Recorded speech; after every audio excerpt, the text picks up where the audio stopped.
Hi guys, welcome back to my YouTube channel easy learning with me. और आज हम numerical करेंगे material variances का ही। ये जो है न्यूमेरिकल वो काफ़ी ज़्यादा इंपॉर्टेंट है एग्जामिनेशन पॉइंट ऑफ व्यू से, और स्टूडेंट्स को काफ़ी ज़्यादा डाउट रहता है इस न्यूमेरिकल में। स्टार्ट करते हैं इस न्यूमेरिकल को।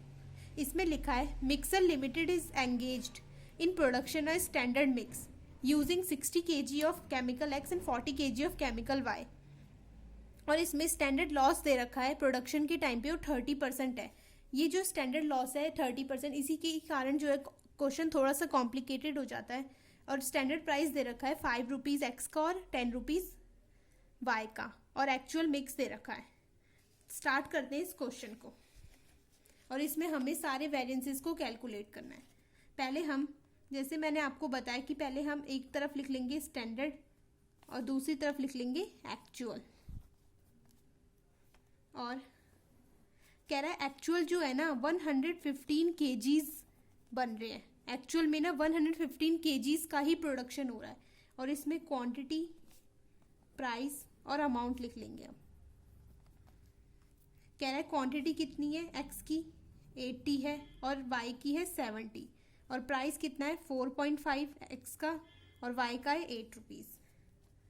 और यहाँ पे भी लिख लेंगे हम क्वांटिटी, प्राइस और अमाउंट। यहाँ पे सेम 60 और 40 नहीं आएगा, ये बात आप ध्यान में रखिए, क्योंकि यहाँ पे स्टैंडर्ड लॉस भी हो रखा है और ये स्टैंडर्ड लॉस से पहले की हमें इंफॉर्मेशन गिवन है। तो अब हम क्वांटिटी निकालेंगे वो स्टैंडर्ड लॉस को लेस करके निकालेंगे। तो हम कैसे करेंगे, कैसे इसके क्वांटिटी को निकालेंगे देखते हैं। पहले हम इसका प्राइस लिख लेते हैं, एक्स और वाई का, दो केमिकल्स का। ये है 5 रुपीज़ स्टैंडर्ड में और 10 रुपीज़ है। सबसे पहले हमें एक्चुअल यील्ड देखना है। एक्चुअल हमारा कितना बन रहा है, एक्चुअल हमारे बन रहे 115 केजीज ही बन रहा है एक्चुअल हमारे पास। तो हमें स्टैंडर्ड भी कितने का निकालना पड़ेगा, 115 केजीज का ही निकालना पड़ेगा। इन दोनों को हमेशा इक्वल रखना होता है। 115 केजीज का ही हमें एक्चुअल, जब हमें प्रोडक्शन 115 केजीज का किया है तो हमें स्टैंडर्ड भी 115 केजीज का ही निकालना पड़ेगा। तो अब हम जब स्टैंडर्ड आउटपुट निकालेंगे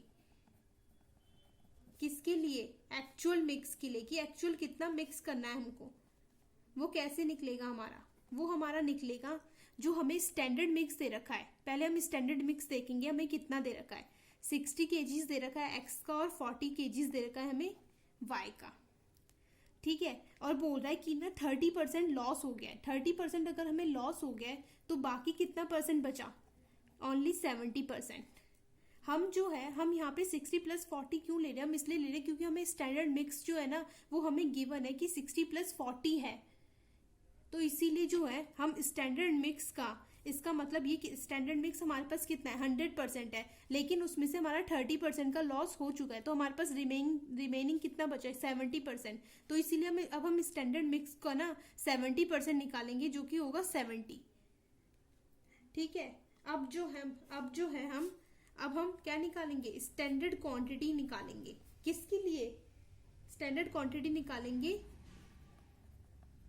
एक्चुअल मिक्स के लिए। एक्चुअल मिक्स बोलो या फिर 115 केजीज के लिए, क्योंकि हमें बैलेंस रखना है तो इसीलिए। अब एक्स कैसे निकलेगा हमारा, एक्स हमारा निकलेगा, हमें कितना यूज करना है 115 केजीज का ही हमें यूज करना है, इनटू में।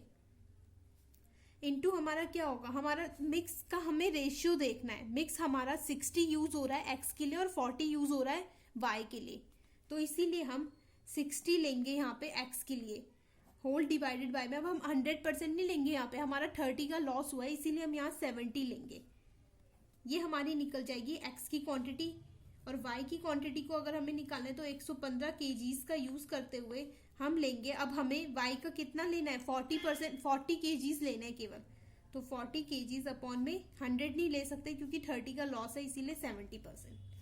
अब हम इसको कैलकुलेट करेंगे, 115 इंटू 60 डिवाइडेड बाय 70, ये आ रहा है हमारा 98.57। और 115 इंटू में 40 डिवाइडेड बाय में 70, ये हमारा आ रहा है 65.71। सो हम इसको यहाँ पे लिख लेंगे 98.57 और 65.71। इसको लिखने के बाद अब हमें सारी इंफॉर्मेशन मिल चुकी है, तो अब हम इसका मल्टीप्लिकेशन करेंगे 98.57 इंटू में 5, ये आ गया 492.85। यहाँ लिख देंगे हम 492.85 और दूसरा है 65.71 इंटू में 10, ये आ गया हमारा 657.1।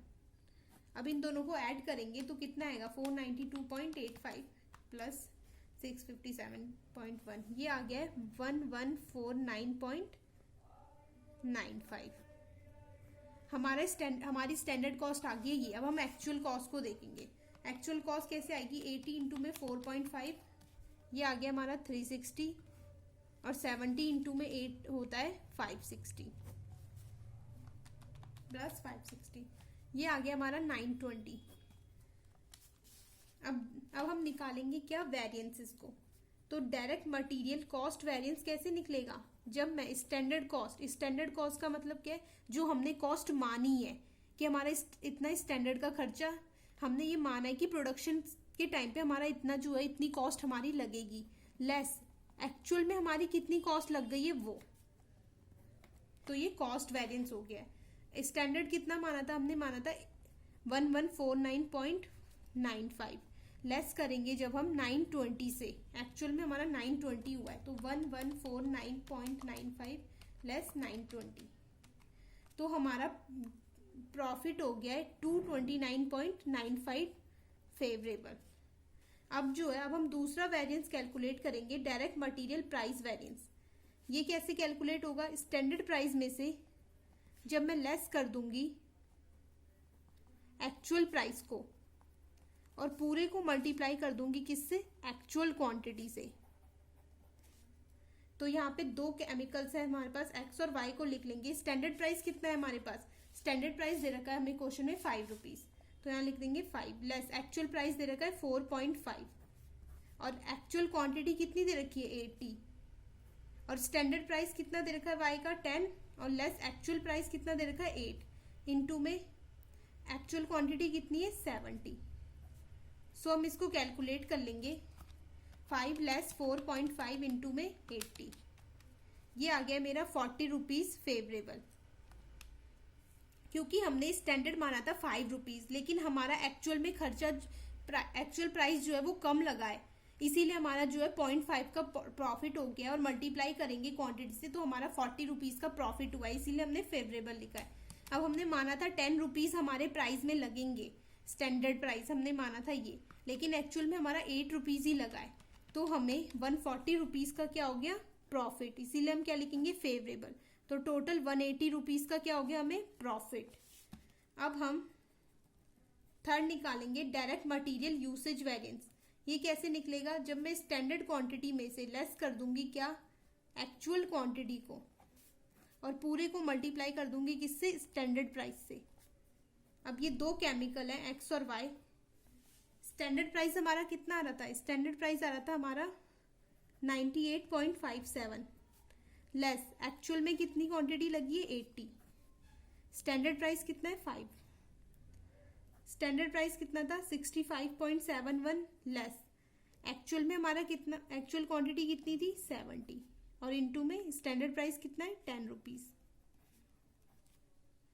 तो ये आ गया है 98.57 लेस 80 इंटू में 5, ये आ गया मेरा 92.85 फेवरेबल और 65.71 लेस 70 इंटू में 10, ये आ गया मेरा 42.9 एडवर्स प्लस 92.85, ये आ गया मेरा 49.95 फेवरेबल। ये यहाँ पे हमने जो है हमने क्वांटिटी मानी थी एक्स की कि हमारी 98.57 लगेगी, लेकिन हमारी एक्चुअल में 80 लगी है, तो इसीलिए हमें प्रॉफिट हो गया है, तो इसलिए हमारा इसका आंसर आया फेवरेबल। और इसमें जो है हमने माना था कि 65.71 क्वांटिटी लगेगी, लेकिन एक्चुअल में हमारी 70 लगी है, तो इसीलिए ये हमारा लॉस हो गया, इसीलिए ये आंसर आया हमारा एडवर्स। तो जब हम इस दोनों को कैलकुलेशन करेंगे इन दोनों की, तो आ जाएगा हमारा 49.95 फेवरेबल।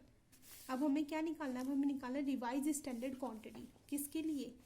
यील्ड वेरिएंस निकालने के लिए और मिक्स वेरिएंस निकालने के लिए। सो कैलकुलेट करते हैं क्या?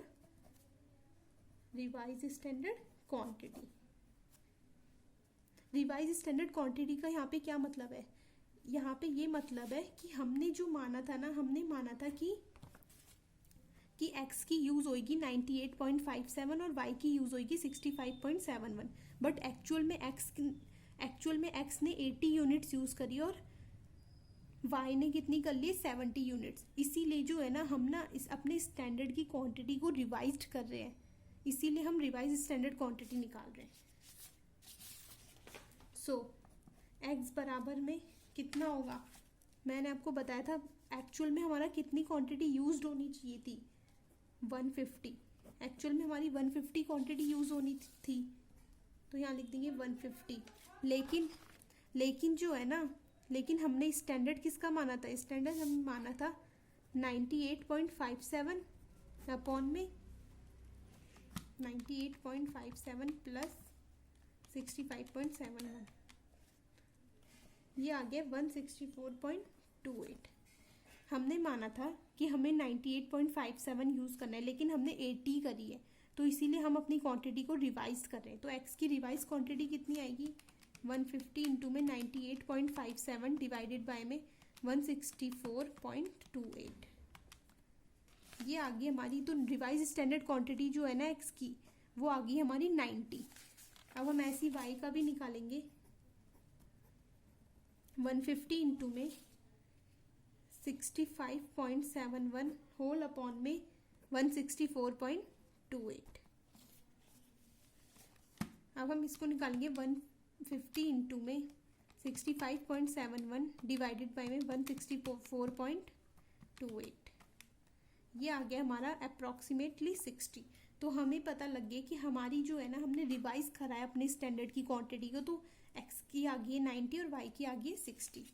तो यहाँ लिख देंगे हम कि हमारी रिवाइज स्टैंडर्ड क्वांटिटी जो है वो आ गई 90 और 60। ये भी कितना यूज़ हुआ है? 150। सो अब हम कैलकुलेट कर सकते हैं क्या? यील्ड वेरिएंस और मिक्स वेरिएंस। सो कैलकुलेट करते हैं हम डायरेक्ट मटेरियल मिक्स वेरिएंस। ये क्या होता है? ये होता है जब मैं रिवाइज स्टैंडर्ड क्वांटिटी में से लेस कर दूंगी एक्चुअल क्वांटिटी को और पूरे को मल्टीप्लाई कर दूंगी किससे? स्टैंडर्ड प्राइस से, x और y। x की कितनी है रिवाइज स्टैंडर्ड क्वांटिटी? हमने अभी अभी निकाली है, ये है 90 और y की है 60 लेस। एक्चुअल क्वांटिटी हमारी कितनी है? एक्चुअल क्वांटिटी हम आप देख सकते हैं x की है 80 और y की है 70, तो यहाँ लिख देंगे हम 80 और 70। स्टैंडर्ड प्राइस कितना है हमारा? स्टैंडर्ड प्राइस आप देख सकते हैं x का 5 है और y का 10 है। तो हम कैलकुलेट कर लेंगे इसको। ये आएगा, ये आ जाएगा हमारा 50 फेवरेबल और ये आ जाएगा हमारा 100 रुपीज़ एडवर्स। तो ये आ गया हमारा 50 रुपीज़ एडवर्स। हमारी जो है, जो रिवाइज स्टैंडर्ड क्वांटिटी जो है हमारी, हमने x की 90 निकाली, लेकिन एक्चुअल में यूज़ कितनी हुई है? केवल 80। और हमने y की 60 निकाली और एक्चुअल में यूज़ कितनी हुई है? केवल 70। यहाँ पे ज़्यादा यूज़ होगी और यहाँ पे कम। और पांचवा हम निकालेंगे डायरेक्ट मटेरियल यील्ड वेरिएंस। ये मिक्स वेरिएंस क्यों निकालते हैं? जब ना दो प्रोडक्ट को मिक्स कर रहे होते हैं, तब जो मिक्सिंग के टाइम पे जो वेरिएंसेस क्रिएट होता है उसे क्या बोलते हैं? Mix variance. अब यील्ड वेरिएंस कैसे निकालेंगे? जब मैं स्टैंडर्ड क्वांटिटी में से लेस कर दूंगी रिवाइज स्टैंडर्ड क्वांटिटी को और पूरे को मल्टीप्लाई कर दूंगी किससे? स्टैंडर्ड प्राइस से। ये आ गया x और ये आ गया y। स्टैंडर्ड क्वांटिटी कितनी है हमारी? स्टैंडर्ड क्वांटिटी हमारी है 98.57 है x की। रिवाइज स्टैंडर्ड क्वांटिटी हमारी 90। स्टैंडर्ड प्राइस कितना है? 5 रुपीज़। और y का कितना है हमारा? y की है 65.71 लेस। रिवाइज स्टैंडर्ड क्वांटिटी है 60 और पूरे को मल्टीप्लाई कर देंगे 10 से। इसको हम कैलकुलेट करेंगे 98.57 लेस 90 इंटू में 5, 42.85 फेवरेबल आ गई है। और ये अगला है 65.71 लेस 60 इंटू में 10, ये आ गया हमारा 57.1 फेवरेबल। अब दोनों फेवरेबल है तो ऐड होंगे, प्लस 42.85, ये आ गया मेरा 99.95 फेवरेबल। अब जो है अब हमारे वेरिएंसेस निकल चुके हैं, अब हमें वेरीफाई करना है। तो वेरीफाई कैसे करेंगे? वेरीफाई करने के लिए मैंने बताया डायरेक्ट मटेरियल कॉस्ट वेरिएंस किसके बराबर होता है? डायरेक्ट मटेरियल प्राइस वेरिएंस के plus direct material usage variance के। डायरेक्ट मटेरियल प्राइस वेरिएंस हमारा कितना आ रहा था? आप देख सकते हैं कि हमारा ये आ रहा था 180 rupees favourable price variance, plus और जो यूसेज वेरिएंस आ रहा था वो आ रहा था 49.95 फेवरेबल, 49.95 फेवरेबल। तो ये कितना हो गया है? ये हो गया है 180 प्लस 49.95, 229.95 फेवरेबल। क्या हमारा डायरेक्ट मटेरियल कॉस्ट वेरिएंस यही आ रहा था? आप देख सकते हैं कि हमारा यही आ रहा था 229.95। तो इसका मतलब ये हमारा सही है। और डायरेक्ट मटेरियल यूसेज वेरिएंस को कैसे चेक करेंगे? Material mix variance plus material yield variance. Material mix variance कितना आ रहा था? आप ऊपर देख सकते हैं हमारा मिक्स वेरिएंस आ रहा था 50 एडवर्स, तो यहाँ हम लिख देंगे 50 rupees adverse, plus yield variance कितना आ रहा था? आप देख सकते हैं यहाँ पे 99.95 फेवरेबल। तो जो है 99.95 फेवरेबल है, इसमें से लेस करेंगे 50, 49.95 फेवरेबल। क्या हमारा डायरेक्ट मटेरियल यूसेज वेरिएंसेस 49.95 ही आ रहा था फेवरेबल? आप चेक कर सकते हैं, ये देखिए हमारा डायरेक्ट मटेरियल यूसेज वेरिएंस जो था वो 49.95 फेवरेबल ही आ रहा था। इसका मतलब हमारा आंसर सही है। अगर आपको मेरी ये वीडियो पसंद आई हो तो प्लीज़ मेरे चैनल को सब्सक्राइब कीजिए और बेल आइकन को दबाना ना भूलें, ताकि आपको मेरी न्यू वीडियोस की नोटिफिकेशन मिलती रहे। Okay, thank you.